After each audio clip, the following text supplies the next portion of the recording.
please welcome Iron Man of Bluegrass, Mr. Mandolin, Mr. Jesse McReynolds.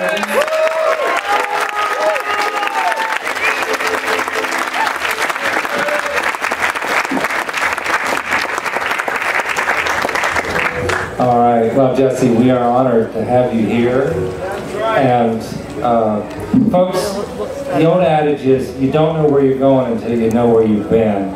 And the history of old-time music, of bluegrass music, of early jazz, and all those different kinds of great music that make America what it is, are closely tied into what legends like this man are doing.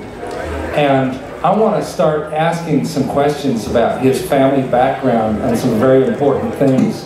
There was a happening that an innovator in the record business way back when, called Ralph Peer, was working for what became the Recording Company of America, RCA Records.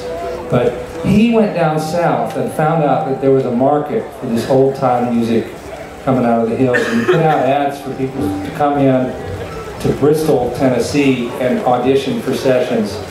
What happened at those sessions in 1927 are called by most historians the Big Bang of country music. And that's because you had Jimmy Rogers, the granddaddy of country music, show up there. You had the Carter family show up there. You had so many of the greats who became legends in what is now known as early country or bluegrass or old-time music.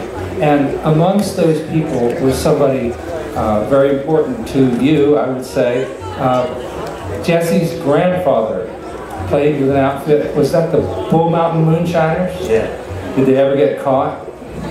No, that was pretty slick. Rolling down Thunder Road or something. Yeah. Yeah. What was your grandfather's name? Charles. And what did he play? He played fiddle. What was his style like? His style? Yeah. There's this old-time fiddle player. Old-time fiddle player. And was he from Southwest Virginia or Tennessee or what? He's from Southwest Virginia, yeah. Yeah. I grew up in the same community there. In the mountains between this little neck of Virginia, that's between Tennessee and Kentucky. So it was pretty easy. If you got after you go across the state line, you could get away with anything. Sometimes. Well, it's an interesting thing because now, how far away were Ralph and Carter's family born from you? About 8 miles, 10 miles. And you think about that same region there, they call that the Fertile Crescent of country music. It'll run you from the Piedmont of South Carolina up through into southern West Virginia. And his family was closely involved with the historic recording sessions there. Were there other musicians in your family that were, prominent? They all played. They didn't play professionally. I think some uncles played with my grandfather, but he passed away pretty early. That one that played with him on the Bristol sessions. But I had all our uncles were into fiddle playing, and when I started out, that's what I wanted to do. I started playing fiddle and started whistling at me too much, so I started playing mandolin after.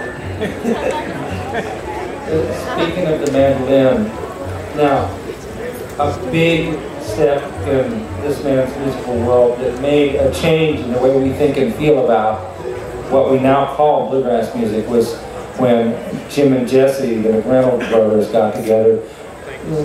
When did you start first playing out in public? It was about we first started on the radio really in 1947. That was a local radio station opened up in northern Virginia, which is about 8 or 10 miles from our home, and so I got to know. Jim was in the service at that time, and I got with one of my neighbors, and his father went and bought 15 minutes on this radio station for just me and him. I played electric guitar.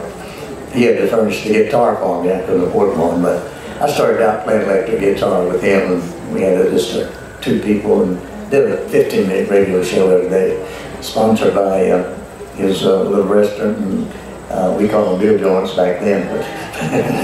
What sort of material would you play on the electric guitar? I played sort of like Ernest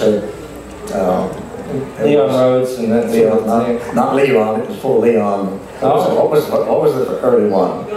Billy Bird. Take it away, Billy Bird. Yes. Yeah. Yes. And I just played simple stuff like that, and it took me a while to learn that I wouldn't be a guitar player. And when Jim got out of the Army, he bought a mandolin, and I picked up the mandolin, and he picked up the guitar. We did a few things, not recorded, but with me playing mandolin. But he just wasn't interested in playing that much lead. He was more business than he was a musician. He wanted to be, and somebody had to do that. Anyway, I took the mandolin and we just traded. He started playing guitar, and that's the way it turned out. So I started doing all this strange stuff, and he said, "I don't know what you're trying to do, but it don't sound right." But here I am, 60 some years later.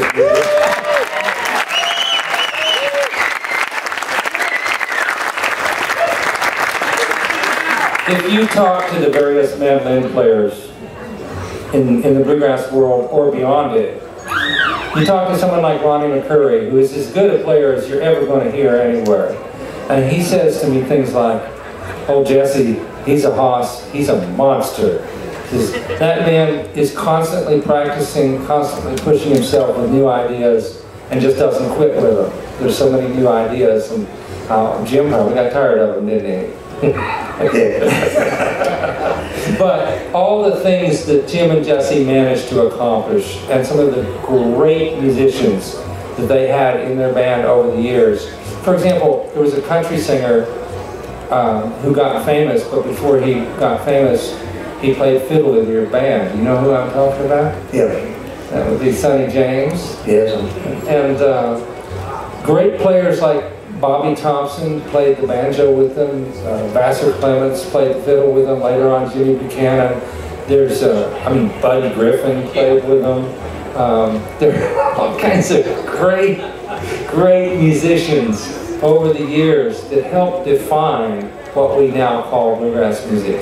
And you also played some sort of old-time fiddle updated into your own style. Oh, yes, I did one fiddle album. In fact, between fiddle players in our band sometimes, I would be the fiddle player. I'd do some hold-down fiddle playing. I learned well enough to do one album, and it's amazing that the fiddle players now that tell me that they learned from my album, me and my fiddles, it was called, I played harmony with myself, so I call it fiddles, and this is me and my fiddle. Well, speaking of the harmony fiddle playing, just about everybody out there who knows how to play bluegrass enough to be in a jam would know how to play a tune called Dixie Hoedown. And this man wrote it way, way, way back. When did you write that? I wrote that back in about 61, I guess. Now, on the recording, is that you and Vassar? Yeah. And Vassar Clements, the great Vassar Clements, and who played the harmony, melody, and what? I played the harmony. Okay, and he played the melody on it. Strange thing, me and Vassar lived, he worked in our band, and we lived in a trailer park about 50 feet apart. And I'd get up, go down to his, he lived in a little house right beside my trailer, and I'd get up at noontime, go down there, and Vassar would be sitting there playing his fiddle with his pajamas on. So he'd play all day, and I'd go down and join him. And so I wrote this tune, and the first recording session we did with Vassar, I had a hard time finding the fiddle, so I found one that somebody gave to me, and I had to get it put together, the top put on it, and extra pieces glued in it. And for the sound post in my fiddle, the one I played on Dixie Hoedown, I had a 20-pin nail. Well, what a good sound. I gotta say, on the recording, you did nail it. So.